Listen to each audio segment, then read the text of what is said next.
নমস্কার, আমার ভুরিভোজ চ্যানেলে সকলকে স্বাগত জানাই। Welcome to my channel Bhurivoj. আমি আজকে বানাবো সোয়াবিনের একটা দারুণ স্বাদের রেসিপি। যেই রেসিপিটা আপনারা যে কোনো ডিশের সাথেই ট্রাই করতে পারেন, অসাধারণ লাগবে।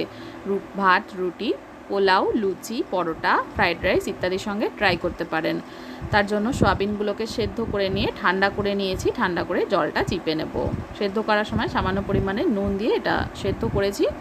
এবার কড়াইতে তেল দিয়ে 100 গ্রাম সোয়াবিনের জন্য এখানে আমি ছোটো চামচের 2 চামচ তেল দিয়েছি। দিয়ে সোয়াবিনটা দিয়ে দিয়েছি। তার মধ্যে দিয়ে দিলাম সামান্য পরিমাণে একটু হলুদ গুঁড়ো। হলুদ গুঁড়োটাকে ভালো করে সোয়াবিনের সাথে মিশিয়ে নিয়ে সোয়াবিনগুলো একটু ভাজা ভাজা করে নিতে হবে। তলার থেকে নেড়ে চেড়ে সোয়াবিনগুলো ভেজে নিতে হবে। ভালো করে হলুদ গুঁড়োটা প্রত্যেকটা সোয়াবিনের সাথে ভালো করে মিশিয়ে নিচ্ছি।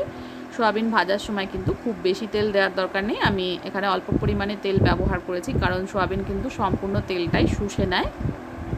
সোয়াবিনগুলো প্রায় ভাজা হয়ে এসছে। এবার এর মধ্যে সামান্য পরিমাণে একটু নুন দিয়ে দিলাম। সেদ্ধ করার সময় কিন্তু অল্প পরিমাণে নুন দিয়েই আমি সোয়াবিনটা সেদ্ধ করেছি। সোয়াবিন প্রায় ভাজা হয়ে এসছে। এবার আমি এর মধ্যে সামান্য পরিমাণে একটু জল দিয়ে দিলাম। এই জলটাও কিন্তু পুরো শুকিয়ে নিতে হবে, তাই খুব বেশি পরিমাণে জল দেওয়ার দরকার নেই। এইভাবে সোয়াবিনটা রান্না করলে কিন্তু খেতে খুবই ভালো হয়, আর সোয়াবিনটা একদম নরম তুলতুলে হয়। দেখুন, এটা জলটা শুকিয়ে গেছে। এবার আমি এটা একটা প্লেটে তুলে ফেলবো।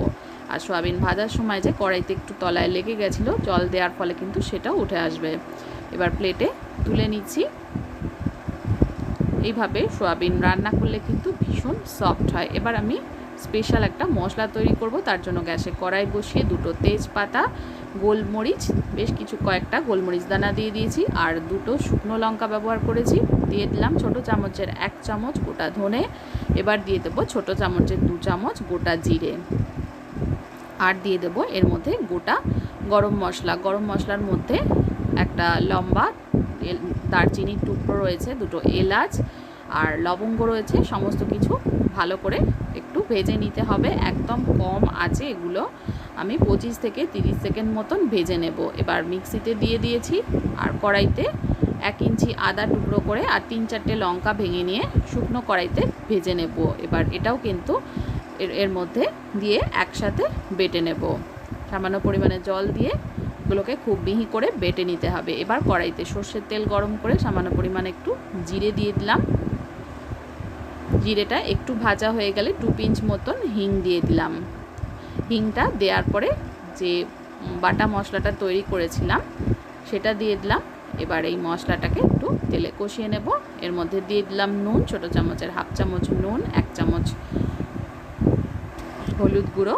নুন আর হলুদটাকে মিশিয়ে নিচ্ছি। মশলাটাকে একটু কষিয়ে নেব।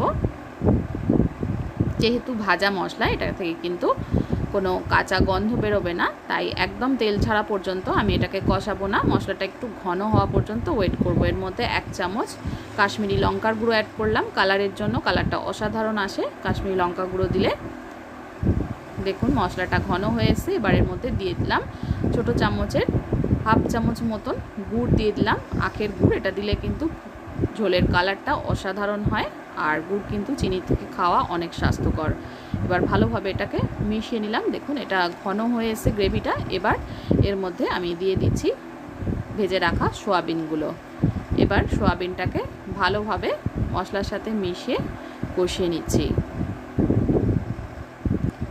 যতক্ষণ না এটাকে শুকনো শুকনো হয়ে যাচ্ছে ততক্ষণ পর্যন্ত মশলার মধ্যে একটু নেড়ে চেড়ে কষিয়ে নেব।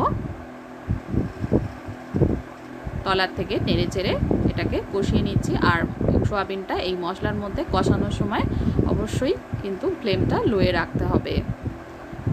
সোয়াবিনটা কিন্তু শুকনো শুকনো হয়ে এসছে, মশলাটা কষানো হয়ে গেছে। এবার আমি এর মধ্যে দিয়ে দেব জল। জলটা যে যার পছন্দ অনুযায়ী দেবেন, কারণ একটু ঝোল খেতে চাইলে জলের পরিমাণটা বেশি দিতে হবে, আর একটু মাখা মাখা খেতে চাইলে জলের পরিমাণটা অল্প দেব। আমি খুব বেশিও না, আবার খুব অল্পও জল দিইনি, মাঝামাঝি পর্যায়ে জলটা অ্যাড করলাম। এবার এই জলে আমি সোয়াবিনটাকে 4-5 মিনিট মতন ফুটিয়ে নেব। তাহলে এটা একদম তৈরি হয়ে যাবে। এই রেসিপি দেখার জন্য সকলকে ধন্যবাদ।